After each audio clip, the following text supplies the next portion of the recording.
Ça fait 3 ans qu'on me la demande à chaque fois que j'aborde un sujet mode, alors cette fois c'est la bonne. Je vais pas faire comme Villebrequin et le Vultec différentiel, alors aujourd'hui on va enfin parler des coiffures des années 40 et vous saurez tout. J'aurais jamais cru que je ferais une ref à Villebrequin dans une de mes vidéos. Bonjour et bienvenue dans ce nouvel épisode de Demande à ta grand-mère. Bon, je vous préviens tout de suite, cette vidéo n'est pas un tuto. Mais vous en allez pas tout de suite, parce que ça va être bien mieux que ça. Je vais vous donner des astuces pour créer votre propre coiffure dans le style des années 40, comme on l'aurait fait à l'époque. Et puis, comme à mon habitude, je serai pas avare en anecdotes, explications historiques et trucs croustillants. Comme avec toute la mode, la première chose à savoir, c'est qu'il n'y a pas de juste ou de faux. La mode est extrêmement vaste et les possibilités sont très nombreuses. Si je vous faisais un tuto, ça vous permettrait de reproduire une coiffure qui est à moi et qui me va, mais qui vous irait pas forcément, vous me suivez? J'ai pas envie de créer une armée de cosplay de moi, quoique. ATS, Alphonsine Territorial Service. Pour faire une bonne coiffure, la question à se poser, c'est qu'est-ce qui se faisait à l'époque, quel produit et quelle technique était utilisée? C'est ce qu'on va voir ensemble dans cette vidéo. On va commencer tout de suite par essayer de savoir quel type de coiffure est adapté à votre visage. Dans les années 40, on conseillait aux femmes d'utiliser leurs cheveux pour corriger les défauts de leur visage. Oui, défauts. Faut se remettre dans le contexte de l'époque. Moi j'aime bien la mode, mais il y a quand même des trucs qui me font un peu grincer des dents. Quoique, même si la façon de le dire a mal vieilli, c'est pas faux, parce que tout ne va pas à tout le monde. Bref, pour atténuer un visage trop rond, on conseille une coiffure en hauteur, et pour le problème opposé, à savoir un visage trop mince, une coiffure plus basse qui va encadrer le visage. Ensuite, la base, prendre soin de ses cheveux, les laver, les garder propres, rien de bien compliqué, je vais pas m'étaler là-dessus. J'avais fait une vidéo où je vous montrais une routine beauté des années 40. À l'époque, que ça soit en Europe ou aux États-Unis, les femmes qui pouvaient se le permettre allaient très souvent chez le coiffeur. Que ce soit pour couper ou simplement se faire coiffer ou pour un shampoing. Ces visites étaient bien souvent hebdomadaires. Les prix étaient certainement pas les mêmes, en tout cas, moi je pourrais pas me le permettre d'y aller une fois par semaine vu ce que ça coûte. Bien sûr, certaines faisaient tout ça à la maison si elles en avaient les compétences, et d'autres, entre deux rendez-vous de coiffeur, utilisaient divers subterfuges comme des turbans, des foulards ou des chapeaux pour cacher des cheveux un peu sales ou peu présentables. Je vais revenir là-dessus un peu plus tard. Quelle coupe de cheveux pour un look 40 ? Une grande majorité des femmes avaient les cheveux mi-longs, à peu près jusqu'aux épaules, coupés en fer à cheval. On appelle ça la coupe midi. C'est un classique, mais c'est pas systématique. On peut voir des cheveux beaucoup plus longs, notamment sur des stars de cinéma comme Rita Hayworth ou Veronica Lake. En ce qui me concerne, j'aime bien passer de l'un à l'autre. Ça permet de varier les coiffures. Les possibilités sont immenses, mais les coiffures des années 40 ont tout de même un gros point en commun.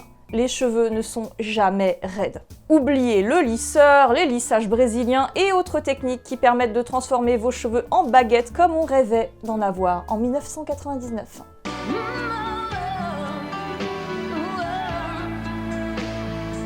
La base du look 40, c'est les boucles. Si vous en avez naturellement, vous pouvez vous estimer heureuse parce que vous allez gagner beaucoup de temps. Et si vous n'avez pas cette chance, pas de panique. Plusieurs méthodes s'offrent à vous pour rejoindre la tendance. Et rassurez-vous, ça marche pour tout le monde, la preuve avec ces japonaises.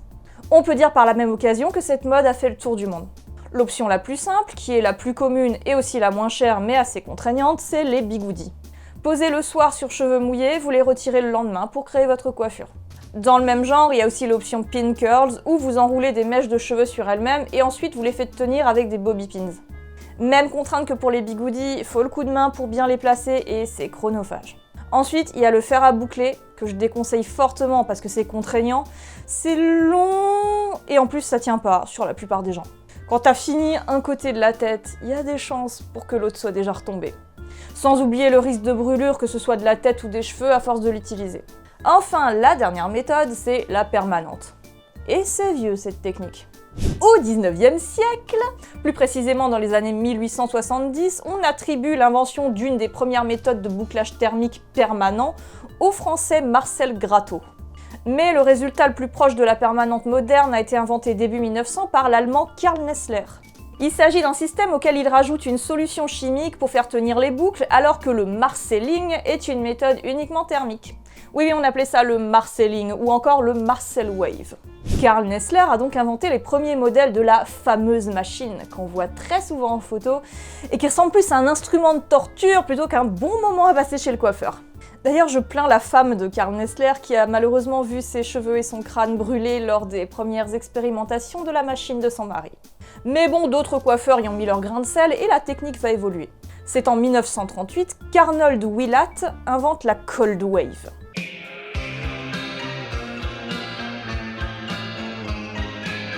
Non, ça n'a absolument rien à voir avec la musique gothique des années 80, même si les années 80 sont aussi une période faste pour les permanentes.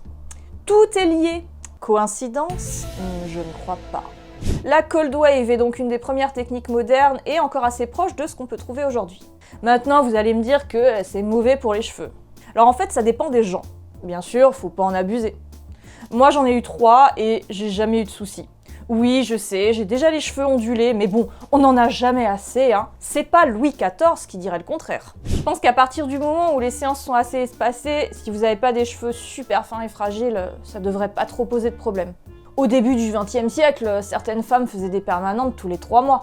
Moi, quand je dis espacer les séances, je pensais plutôt à des années, en fait. Maintenant que vous savez tout sur comment avoir des boucles, on va donc passer à la suite, c'est-à-dire qu'est-ce qu'on en fait.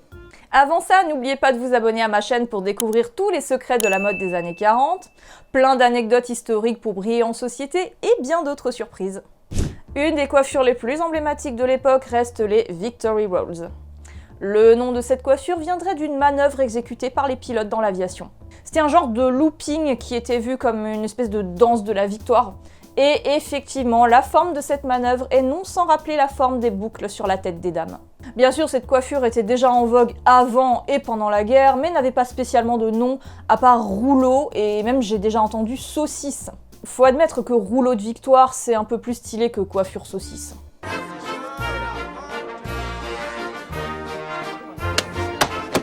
Il y a une infinité de manières d'utiliser les Victory Rolls. Vous pouvez en faire autant que vous voulez et les placer là où ça vous chante. À vous de découvrir quelle forme valorise le plus votre visage. Vous pouvez combiner ces rouleaux avec un chignon bas ou une queue de cheval, ou même laisser vos cheveux détachés. Plus ou moins bouclés, mais juste pas raides. Le chignon bas peut être fait avec un boudin ou des tresses, c'est comme vous voulez, on trouvait vraiment de tout. Si vous cherchez plutôt une coiffure en hauteur, on a un autre symbole de l'époque, le poodle. Oui, comme le caniche en anglais. C'est un chignon très bouclé sur le dessus de la tête. L'actrice et humoriste américaine Lucille Ball portait à merveille cette coiffure. Vous pouvez bien entendu la décliner en ne la faisant qu'avec la moitié des cheveux et en laissant le reste détaché. Bon, attention à l'effet coupe-mulet quand même. On est en train de parler de sortir dans votre plus belle tenue pour aller en Comémo ou en Reconstite, on va pas à l'apéro camping du coin. Quoique des tentes, des quarts et des gourdes remplies d'alcool et le verre de l'amitié de la mairie, peut-être qu'on n'en est pas si loin. Bienvenue au championnat d'Europe de mulet. Mais oubliez le mulet quand même. Le poodle peut également bien se marier avec un chignon bas. Je trouve ça assez sympa mais pas facile à porter, ou alors c'est juste que ça me va pas. Une fois que les rouleaux et les boucles n'ont plus de secret pour vous, vous pouvez laisser libre cours à votre créativité. La frange n'était pas très à la mode à l'époque, par contre la fausse frange oui. Attendez, je vais vous expliquer. On peut en créer une en utilisant des boucles rassemblées sur l'avant de la tête, ou alors oser les bumper bangs en utilisant un gros boudin sur le front. Perso, j'adhère absolument pas, je trouve ça vraiment bizarre. C'est assez en vogue dans l'univers du rockabilly, mais j'ai pas l'impression que ça a été énormément porté par les gens de l'époque. Sinon, si les Victory Rolls ou le poodle n'est pas votre truc, il reste l'option des coiffures bouclées très simples. Pour faire des coiffures très simples, quelque chose que j'utilise au quotidien et qui est pour moi le meilleur ami du style vintage, c'est les peignes. C'est facile à trouver dans le commerce encore aujourd'hui et surtout ça permet d'avoir une jolie coiffure en quelques secondes en les plaçant tout simplement sur les côtés de la tête. Vous pouvez accessoiriser tout ça si vous voulez avec des nœuds ou des fleurs assorties à vos tenues. En parlant d'accessoires, je les ai évoqués au début de la vidéo, mais 3 indispensables tendances de l'époque qui permettent entre autres de cacher des cheveux qu'on trouve pas présentables, c'est le turban, le snood et le foulard. Pour le turban, ben c'est simple, on met tout en dessous, emballé, c'est plié. Après, vous pouvez aussi laisser sortir des cheveux, c'est comme vous voulez. Mais si vous n'avez pas du tout envie de vous coiffer, c'est une option. Si le sujet vous intéresse, je me suis amusée à suivre un tuto d'époque dans cette vidéo. Bon, jugez pas la qualité de ma prestation dans cette vidéo parce qu'elle commence à dater, mais elle en reste pas moins juste et intéressante. Ensuite, le snood. Il demande un petit peu plus de coiffure, mais c'est pratique et rapide quand même. Ce filet à cheveux en laine ou en crochet permet de ne coiffer qu'une partie des cheveux, et pour le reste, il suffit de les mettre dedans sans rien faire. Un petit rouleau sur l'avant, le snood à l'arrière, c'est une valeur sûre et ça prend moins de 5 minutes. Puis il y a le foulard, rapide, facile, beaucoup de manières de le faire. Soit comme Rosie la rifteuse, ou alors la mère Cruzy, chacun son idole. Bon, je vais chercher des chaussettes et des chaussures et tâchez d'être prêt quand je vais revenir. Faut que je finisse de vous habiller, moi. Je pense qu'avec tout ça, vous devriez facilement trouver une coiffure qui vous convient et vous verrez, vous serez super contente d'avoir créé votre propre style. Vous vous sentez aventureuse et vous voulez ajouter un chapeau à tout ça pour vous la jouer Ingrid Bergman dans Casablanca? Pas de panique, il y aura une vidéo dédiée à ce sujet dans cette série, mais il faudra patienter un peu, donc abonnement, tout ça, vous connaissez la musique. Et avant de finir cette vidéo, je voulais faire une petite parenthèse et donner les ultimes conseils pour les femmes qui font de la reconstitution Seconde Guerre. Alors bien sûr, tous les conseils que je viens de donner dans cette vidéo sont très bien pour de la reconstite ou pour un look vintage au quotidien. Mais quand on fait spécifiquement de la reconstite, il peut arriver qu'en fait, on n'aime pas spécialement le vintage et qu'on n'a pas envie de se farcir le style à mémé au quotidien. On me demande donc très souvent des conseils sur comment faire pour avoir un style authentique en événement si on a des cheveux courts impossibles à coiffer ou une couleur non naturelle. Dans ce cas, j'ai 2 conseils à vous donner. Le premier, c'est d'utiliser un accessoire qui masque, comme un turban ou un foulard pour planquer une coupe de maman ou des cheveux roses. Ça coûte pas grand chose et ça fait le job. Quand je dis coupe de maman, c'est ce genre de choses. C'est pas vraiment une terminologie officielle chez les coiffeurs, mais j'ai remarqué que c'était assez courant chez les mamans. À tel point que j'ai même déjà lu des articles qui tentaient d'expliquer le phénomène. Ensuite, pour faire le job en événement, il y a une autre solution mais qui demande un petit peu de budget, mais selon moi, ça peut valoir le coup. C'est la perruque. J'en vois déjà certains bondir et me dire que c'est n'importe quoi. Moi, je trouve pas. Faire de la reconstite, c'est jouer un rôle. Donc pourquoi ne pas faire comme au cinéma et utiliser une perruque? Vous avez déjà mis du budget dans votre uniforme, vos accessoires, vos armes, voire même votre véhicule. Et même si j'aime pas du tout l'expression, vous êtes déjà déguisé de toute façon. Vous allez pas faire vos courses en tenue de combat nurse, non? Alors, quitte à bien faire les choses, autant aller jusqu'au bout, parce qu'une demi-tenue, car la coiffure fait partie de la tenue, bah c'est ridicule. Bien sûr, pour que le rendu soit bon, faut une perruque de qualité, pour pas faire déguisement, et ensuite la coiffer. Mais je pense vraiment que ça peut être une très bonne solution. Y a qu'à voir tous les films historiques, hein, les acteurs ou actrices ont très souvent des perruques. Côté budget, on peut trouver de bonnes perruques pour une centaine d'euros, elles sont résistantes à la chaleur et faciles à coiffer. Quand on voit le prix d'un flingue d'airsoft ou une repro d'uniforme, ça ajoute pas grand chose à la facture. Sinon, il y a aussi l'option de se laisser pousser les cheveux. À bientôt pour une prochaine vidéo!